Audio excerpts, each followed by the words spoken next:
Hello बच्चों, आइए प्रश्न को देखते हैं। फलन एफ एक्स बराबर है एक्स गुना में एक्स प्लस 3 गुना में ई की घात माइनस 1/2 गुना में एक्स। तो रोले की प्रमेय की सभी शर्तों के अंतराल -3, 0 जो कि बंद अंतराल है में संतुष्ट करता है। तो सी का मान क्या होगा। और यहाँ पे 4 विकल्प दे रखा है। चारों विकल्पों में जो सही विकल्प है उसका चयन करना है। प्रश्न को हल करने से पहले इसकी मुख्य अवधारणा के बारे में चर्चा कर लेनी है। मुख्य अवधारणा, अब देखो रोले की प्रमेय क्या होती है, उसकी शर्तें क्या होती है, उसका निष्कर्ष क्या होता है, वो लिख लेते हैं। तो लिखते हैं रोले की प्रमेय।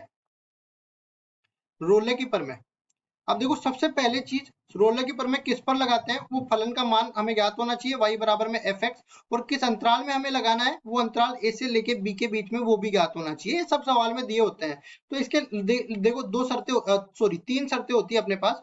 पहली शर्त अपने पास ये है कि एफ एक्स सतत हो, एफ एक्स सतत हो, और किस अंतराल में, ए से लेके बी के बीच में जो बंद अंतराल दे रखा है उस अंतराल में।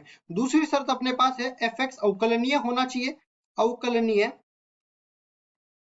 हो, और कौन से अंतराल में, जब x का मान a से लेके b के बीच में जब खुला अंतराल दे रखा है।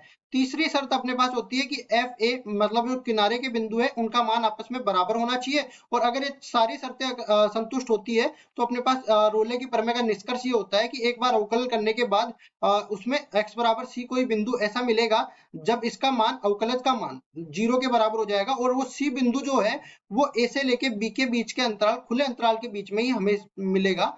तो अब चलते हैं सवाल में। जैसा कि हमें दिया गया है एफ एक्स बराबर में अपने पास है एक्स गुना में एक्स प्लस 3, और देखो ई की घात दे रखी है माइनस में 1/2 गुना में एक्स। अब देखो हमें पहले ही बोला गया है कि रोले की सारी शर्तों को ये संतुष्ट करता है, और वैसे भी हम लोग बता देते हैं। यहाँ पे देखो ये x गुना में एक्स प्लस 3 ये बहुपदीय फलन है, और ई की घात -1/2 गुना में एक्स ये चरघातांकी फलन है। ये दोनों ही जो अपने पास फलन है ना, ये अपने अपने प्रांत में सतत होते हैं, अवकलनीय भी होते हैं। ठीक है, तो सतत और अवकलनीय है तो इनका गुणनफल भी सतत और अवकलनीय होगा। ठीक है, क्योंकि हम लोग जानते हैं कि अगर एफ एक्स सतत है और जी एक्स भी सतत है, और तो एफ एक्स गुना जी एक्स भी सतत होगा। इसी तरह अवकलनीयता में भी होता है, तो अवकलनीय और सतत्व है। तो हम लोग जानते हैं कि एफ एक्स में बहुपदीय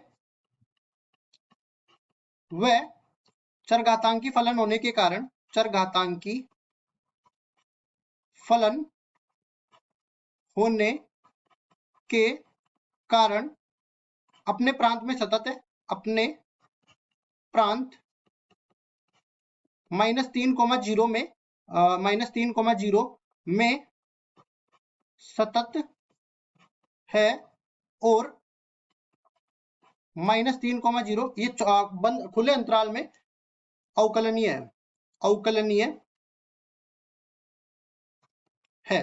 अब देखो साथ ही साथ हमें ये जो किनारे के बिंदु है इन पे भी देख लेते हैं। f -3 का अगर मान देखेंगे ना, तो ये देखो x प्लस 3 में ये मान रखेंगे तो पूरा 0 के बराबर मिलेगा। इसी तरह ये देखो अगर मैं f0 का मान निकालूंगा तो यहाँ पे 0 रखूंगा, पूरा 0 बन जाएगा। ये मतलब कि f -3 बराबर में f बराबर 0। तो सवाल में जैसा कि दे रखा था कि शर्तों को संतुष्ट करता है, तो देखो शर्तें तो हमने वैसे भी संतुष्ट करा दी है। ये देखो 1 नंबर शर्त है, ये 2 नंबर शर्त है, और ये 3 नंबर शर्त है। अब चलते हैं निष्कर्ष में। तो निष्कर्ष में देखो एक बार इसका अवकलन करना पड़ेगा। तो अवकलन कैसे करते हैं, हम एक सूत्र यहाँ पे बता देते हैं। जैसे मैं बोलूं u गुना में v गुना में w, ये तीन फलन अपने पास, इनका अवकलन करना है। तो क्या करेंगे, पहले फलन का अवकलन कर देंगे, बाकी दो फलन इसी तरह रखेंगे। इसी तरह प्लस में दूसरे फलन का अवकलन कर देंगे, बाकी दो फलन इसी तरह रखेंगे। इसी तरह तीसरे फलन का अवकलन कर देंगे, बाकी फलन इसी तरह रखेंगे। ठीक है, तो सवाल में इसका भी अवकलन कर देते हैं। तो देखो ये क्या पहले तो मैं इसको दूसरी तरफ ले जाता हूँ। देखो एफ एक्स बराबर है x गुना में x प्लस 3 और गुना में e की घात -1/2 गुना में x।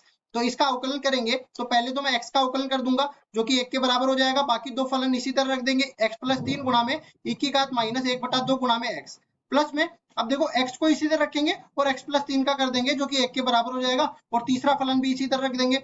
ठीक है जी, अब देखो x और x प्लस 3 को इसी तरह रखेंगे और e की घात -1/2 का x का कर देंगे। तो e की घात x मान के करेंगे पहले तो, फिर अब देखो फलन की देखो फलन के अंदर फलन है तो इस घात का भी तो करना पड़ेगा, जो कि अपने पास -1/2 के बराबर हो जाएगा। अब देखो इसको थोड़ा सा सरल कर लेते हैं। f डेश x बराबर किसके हो जाएगा, इन सब में e की घात -1/2 गुना में x तो उभयनिष्ठ आ जाएगा। अंदर देख लेते हैं क्या आ रहा है। अंदर इसमें x प्लस 3 बच जाएगा, इसमें अपने पास x बच जाएगा और इसमें अपने पास माइनस में x गुणा में x प्लस 3 और बटा में 2 बच जाएगा। अब यहाँ पे दो लघुत्तम लेने के बाद इसको भी बाहर भेज देते हैं, तो ये बनेगा f डेस x बराबर में e की घात माइनस 1/2 और बटा में 2, और यहाँ पे अंदर क्या बन जाएगा, ये 2 से गुणा होगा ना, तो देखो x और x 2x है और 2 से गुणा होने के बाद 4x बन जाएगा। इसी तरह ये देखो 3 दूनी 6 बन जाएगा, ये अंदर गुणा होगा तो माइनस में x की घात 2 बनेगा और ये माइनस में 3x बनेगा। इसको देखो और हल कर सकते हैं, f डेस x बराबर में अपने पास बन जाएगा e की घात माइनस 1/2 गुणा में x बटा में 2, ये अंदर क्या बन जाएगा माइनस एक्स स्क्वायर माइनस में 3x, सॉरी माइनस 3x नहीं, अब ये प्लस का x हो जाएगा। ठीक है, तो इसको लिख देंगे प्लस का x और प्लस का 6 बराबर में हो जाएगा 0 के। अब देखिए हमें तो ऐसा मान चाहिए जब ये सॉरी इसको ठीक करेंगे, हमें ऐसा मान चाहिए जब ये पूरा 0 के बराबर होगा। तो हम लोग जानते हैं कि इस पूरे का मान तो 0 के बराबर नहीं होगा, रहा सवाल अपने पास द्विघात बहुपद, इसको 0 के बराबर करते हैं। तो क्या करेंगे, इसमें देखो f डेस c इसका मान निकालेंगे और 0 के बराबर कर देंगे। तो इसके लिए माइनस में c स्क्वायर या माइनस उबनिश ले लेते हैं, c स्क्वायर माइनस में c माइनस में 6 बराबर में 0 हो जाएगा। इसका गुणनखंड करते हैं तो c माइनस में 3 गुणा में c प्लस 2 बराबर 0 हो जाएंगे। तो यहाँ से अपने पास c का मान तो एक तो 3 मिल जाएगा और एक c का मान -2 मिल जाएगा। हम लोग जानते हैं कि -2 जो है वो दिए गए अंतराल -3 से 0 के बीच में है, लेकिन 3 जो है वो दिए गए अंतराल -3 से 0 के बीच में नहीं है। तो हमें केवल c का मान ज्ञात करना था, c का मान मिल गया -2 के बराबर। और देख लेते हैं अब ये कौन से विकल्प में दे रखा है, ये अपने पास देखो सी विकल्प में दे रखा है, तो सी विकल्प बिल्कुल सही उत्तर हो जाएगा। आशा करता हूँ ये सवाल आपको समझ में आया होगा। धन्यवाद।